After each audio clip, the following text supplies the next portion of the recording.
माननीय विकासराव पाटील कुरुकलेकर यांनी नामदार हसन मुश्रीफ साहेब यांच्या मार्गदर्शनाखाली समाज निवड आणि राजकारण करत असताना तत्व आणि संस्कार यांना कधीही बगल दिली नाही. तरुणांनी निर्व्यसनी असलं पाहिजे असा त्यांचा नेहमी आग्रह असतो. ते स्वतः निर्व्यसनी आणि विविध खेळात प्रावीण्य मिळवणारे खेळाडू आहेत. त्यांना कबड्डी या खेळाची विशेष आवड आहे. विशेष म्हणजे या खेळात त्यांनी जिल्हा आणि राज्य पातळीवर विशेष यश संपादन केलं आहे. त्यामुळेच अनेक कबड्डी टीमना त्यांनी ड्रेस किटसह वेगवेगळ्या बाबींसाठी अर्थसहाय्य केलं आहे.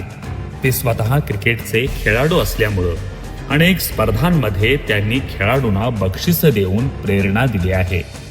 एक खेळाडू म्हणून घोडेकर येथील कुस्ती मैदानासाठी स्वतः पुढाकार घेऊन त्यांनी स्वखर्चाने देखभाल आणि दुरुस्ती केली आहे.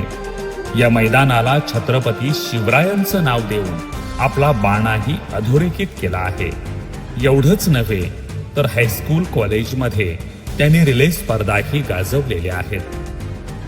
गुकुळचे चेअरमन नवीद मुश्रीफ साहेब यांच्यासोबत त्यांचे राजकारणाच्या पलीकडील ऋणानुबंध आहेत. यामुळेच माननीय नवीद साहेब आणि माननीय विकासराव वेगवेगळ्या सामाजिक कार्यक्रमांच्या निमित्ताने नेहमी एकत्र असतात. आपल्या पंचक्रोशीतील कोणत्याही स्पर्धेसाठी ते सातत्याने अर्थसहाय्य आणि प्रेरणा देत असतात.